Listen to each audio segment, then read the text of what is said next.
నమస్తే, welcome to our channel. నేను సంప్రీత్. ఈరోజు మనతో ప్రముఖ డాక్టర్ కే రవీందర్ రాజ్ గారు ఉన్నారు. ఆయనకి ఆక్యుపంక్చర్ అండ్ ఆక్యుప్రెషర్స్లో 15 ఇయర్స్ ఎక్స్పీరియన్స్ ఉంది. అలాగే యోగాలో కూడా 20 ఇయర్స్ ఎక్స్పీరియన్స్ ప్లస్ ప్రాక్టిక్ కూడా చేస్తారాయన. సో ఆయనతో ఈరోజు కొన్ని టాపిక్స్ అండ్ కొన్ని సబ్జెక్ట్స్ మీద లైక్ బాడీకి రిలేటెడ్, హెల్త్ రిలేటెడ్ కొన్ని విషయాలు తెలుసుకుందాం. సో ఇప్పుడు వాడితో సార్ నమస్తే. నమస్తే అండి. ఈరోజు మనం షోల్డర్ పెయిన్ గురించి తెలుసుకున్నాం. కొన్ని విషయాలు లైక్ ప్రివెన్షన్ కానీ ట్రీట్మెంట్ కానీ ఏం తీసుకోవాలి ఏం తీసుకోకూడదు దాని గురించి సార్తో మాట్లాడదాం. సార్, షోల్డర్ పెయిన్ అనేది చాలామందికి వస్తూ ఉంటుంది. లైక్ హెవీ వెయిట్ లిఫ్టింగ్ అనేది, లేకపోతే అరోబిక్స్ కానీ జిమ్ కానీ చేస్తారు, వెయిట్ లిఫ్టింగ్ చేస్తారు. సో ఏదైనా కారణం వల్ల రావచ్చు. సో అది వచ్చే రీజన్ ఏముంటుంది సార్ దానికి? షోల్డర్ పెయిన్ అనేది కూడాను ఈ మధ్యలో కామన్ ప్రాబ్లం అయింది. షోల్డర్ పెయిన్లో 2-3 రకాలు ఉన్నాయి. షోల్డర్ పెయిన్ రావడం ఒకటైతే, రెండవది ఫ్రూజన్ షోల్డర్ రెండో ప్రాబ్లం. ఫ్రూజన్ షోల్డర్లో ఏంటంటే అసలు చెయ్యి అన్నది పైకి ఎత్తడం అనేది జరగదు. ఇది ఒకటి ఫ్రూజన్ షోల్డర్ అంటారు దీన్ని.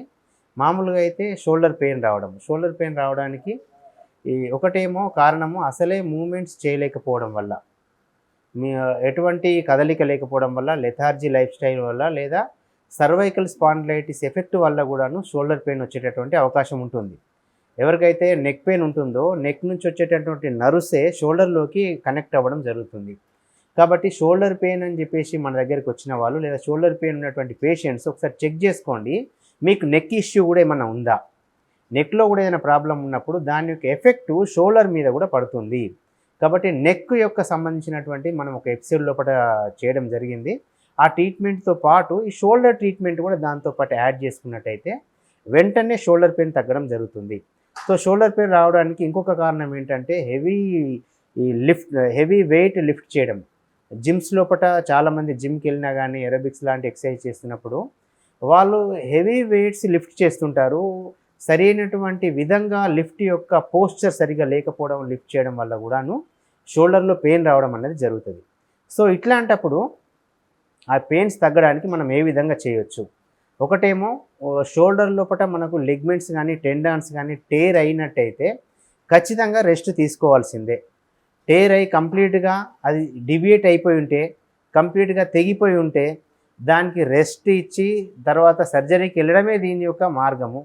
అట్లా కాదు, పూర్తిగా మనకు టెండాన్ ఏదైతే ఉందో అది కట్ అయిపోలేదు, జస్ట్ పెయిన్ మాత్రం వస్తుంది ఈ ఏరియా లోపల అంటే మనము చాలా సింపుల్గా షోల్డర్ పెయిన్ మనం తగ్గించుకోవచ్చు.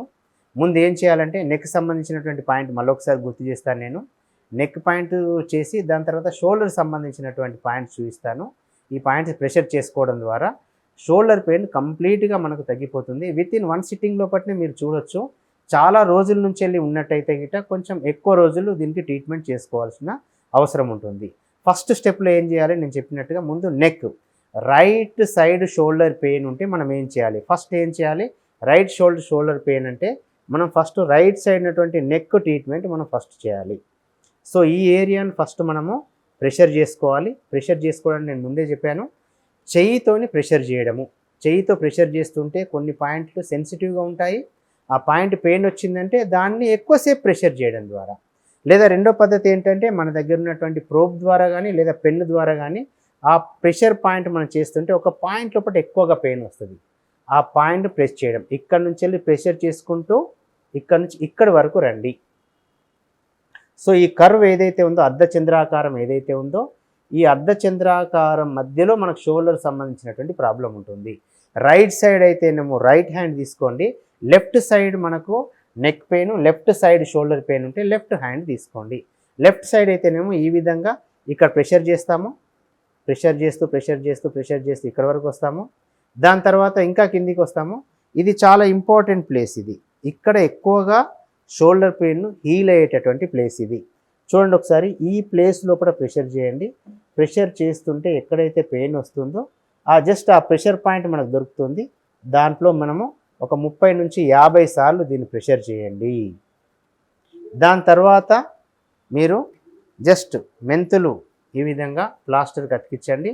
ఆ ప్లేస్ లోపల దీన్ని స్టిక్ చేయండి.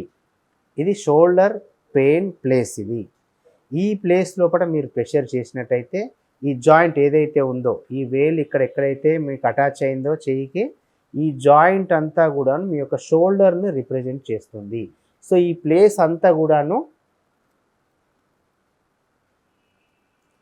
ముందు వైపు షోల్డర్ ముందు వైపు పెయిన్ వస్తే ఇక్కడ ట్రీట్మెంట్ చేయాలి, షోల్డర్ వెనుక వైపు పెయిన్ వస్తే ఇక్కడ ట్రీట్మెంట్ చేయాలి. సో ముందు వైపు పెయిన్ వస్తే సపోజ్ ఎగ్జాంపుల్కి ఇక్కడ స్ట్రిప్ వేస్తాము, దీన్ని ఈ విధంగా ప్రెషర్ చేస్తాము.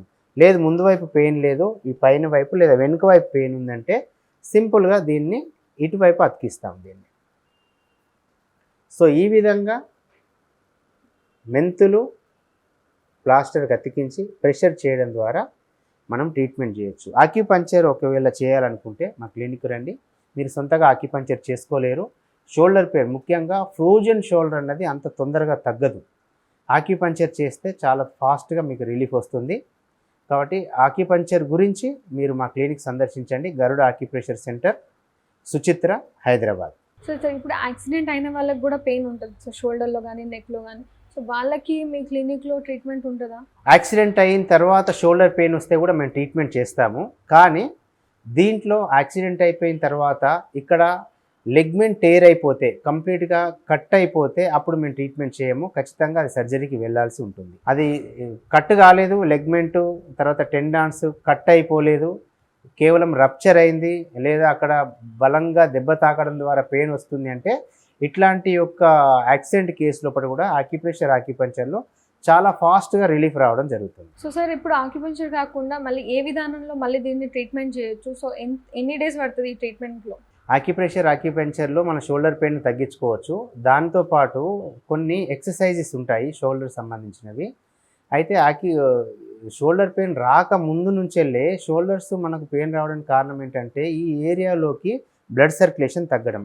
మరి దీనికి సంబంధించినటువంటి కొన్ని ఎక్సర్సైజ్ ఏవైతే ఇంక్లూడ్ చేసుకుంటే షోల్డర్ పెయిన్ అనేది రాకుండా ఉంటుంది. ముఖ్యంగా సిస్టమ్ ముందు పనిచేసే వాళ్ళు ఖచ్చితంగా కొన్ని ఎక్సర్సైజ్లు చేయాలి. ఒకటేమో ఈ విధంగా ఉన్నటువంటి ఎక్సర్సైజ్, ఇవి ఒక 20 to 30 టైమ్స్ చేయడము, తర్వాత ఇటువంటి ఎక్సర్సైజెస్, దాని తర్వాత ఈ ఎక్సర్సైజెస్ షోల్డర్ని ఈ విధంగా రొటేట్ చేస్తూ ఒక 20 టైమ్స్ ఈ విధంగా, తర్వాత యాంటీ క్లాక్ వైజ్లో 20 టైమ్స్ చేయడం ద్వారా నేచురల్గానే బ్లడ్ ఫ్లో అన్నది పెరగడం జరుగుతుంది. ఇక్కడ బ్లడ్ ఫ్లో పెరగడం ద్వారా ఏమవుతుంది, సహజంగానే పెయిన్ అన్నది తగ్గుతుంది. ఎక్కడైతే శరీరం మూవ్ అవుతుందో అక్కడికి బ్లడ్ ఫ్లో అన్నది పెరుగుతుంది.